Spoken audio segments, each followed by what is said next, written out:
En una región montañosa y tranquila de Galilea, entre caminos polvorientos y aldeas humildes, Jesús comenzaba su ministerio. Aunque aún no había hecho ningún milagro público, sus palabras ya despertaban curiosidad.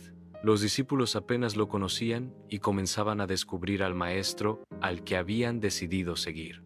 Era el tercer día desde que se reunió con Natanael. Jesús, su madre María y algunos discípulos fueron invitados a una boda en la ciudad de Caná. En la cultura judía, las bodas eran celebraciones que duraban varios días. Eran eventos importantes, con comidas abundantes, música, danzas y vino, que representaba alegría, bendición y hospitalidad. Que el vino se agotara no era solo una inconveniencia, era una vergüenza social para la familia anfitriona. Todo parecía ir bien, hasta que alguien descubrió un grave problema. El vino se había terminado. La fiesta seguía, los invitados conversaban y reían, pero la preocupación comenzó a recorrer los pasillos. ¿Cómo decirles que no había más vino? ¿Cómo enfrentar la deshonra? María se dio cuenta del problema. Se acercó a su hijo y, con la sabiduría de una madre que conoce el poder que hay en él, simplemente le dijo: «No tienen vino». Jesús la miró. Sabía lo que ella quería, pero también sabía que no había llegado aún el momento de manifestarse públicamente. «Mujer, ¿qué tiene que ver esto conmigo?» «Aún no ha llegado mi hora», respondió. No fue una respuesta dura, sino clara. Jesús comenzaba una nueva etapa, donde su misión ya no estaría guiada por la familia, sino por la voluntad del Padre. María no discutió, no insistió, solo se volvió a los sirvientes y dijo: «Haced todo lo que Él os diga». Su fe no necesitaba más explicaciones. Sabía que Él actuaría con sabiduría y poder. En el lugar había 6 tinajas de piedra, cada una con capacidad para contener entre 80 y 120 litros, utilizadas para los ritos de purificación. Jesús las miró y dio una instrucción sencilla: «Llenad de agua estas tinajas». Los sirvientes obedecieron. No sabían para qué lo hacían, pero confiaron. Trajeron cántaros, baldes, y fueron llenando las tinajas una a una hasta rebosar. Estaban a punto de ser testigos del primer milagro público de Jesús. Un milagro silencioso, sin espectáculo, pero cargado de significado. La transformación estaba por comenzar. Las tinajas estaban llenas hasta el borde. Agua pura, vertida con manos obedientes, sin comprender el propósito final. El ambiente de la boda seguía alegre, pero en ese rincón, donde todo parecía común, Dios estaba a punto de obrar. Entonces Jesús dijo: «Sacad ahora y llevadlo al maestresala». El maestresala era el responsable de supervisar la comida y bebida.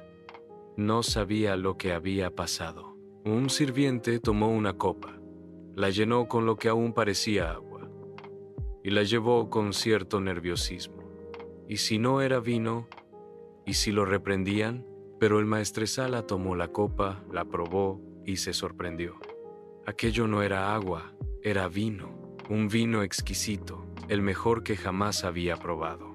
De inmediato, llamó al novio y le dijo: «Todos sirven primero el buen vino, y cuando ya han bebido bastante, entonces el inferior, pero tú has guardado el buen vino hasta ahora». El novio sonrió, confundido. No sabía de dónde había salido ese vino. Los invitados tampoco. Solo los sirvientes, María y los discípulos sabían lo que en verdad había ocurrido. El agua había sido transformada en vino. No hubo aplausos. No hubo proclamaciones en voz alta. Pero en ese momento, el cielo había tocado la tierra. La gloria de Dios se manifestó, no en el templo, ni en el palacio, sino en una boda sencilla, entre gente común.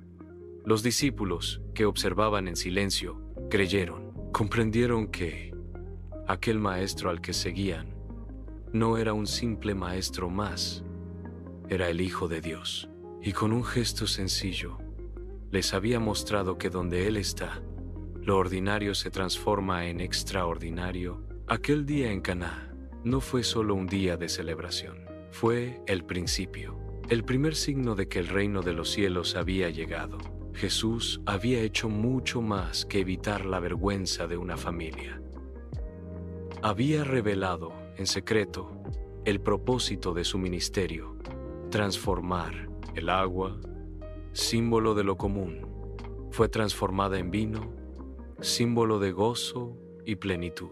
Las tinajas vacías, utilizadas para ritos religiosos, fueron llenadas por un acto de obediencia y fe. El milagro no fue solo convertir agua en vino, fue mostrar que, cuando Jesús está presente, la vida vacía se llena. Lo simple se vuelve valioso. Lo ordinario se convierte en testimonio. Este milagro no solo habla de poder, habla de intención. Jesús eligió una boda, no un templo. Eligió actuar sin llamar la atención, sin fanfarria, pero con un mensaje claro: el gozo verdadero, la renovación y la gracia vienen por medio de él. También nos habla de obediencia. Los sirvientes no sabían qué pasaría, pero obedecieron. Y gracias a su obediencia, el milagro ocurrió. María creyó, sin ver. Jesús actuó, sin buscar reconocimiento. Y los discípulos creyeron. Ese vino fue diferente, no solo por su sabor, sino por su origen. No vino de uvas exprimidas, sino de la palabra de aquel que creó el universo con su voz. Cada copa servida llevaba una huella invisible del cielo, y aunque muchos no lo supieron, los que sí lo sabían, no lo olvidarían jamás. Así comenzó el ministerio de Jesús, con una transformación silenciosa, una señal de lo que haría en cada vida que lo recibiera: convertir corazones secos en fuentes de gozo, transformar lo vacío en plenitud y revelar su gloria a aquellos que creen.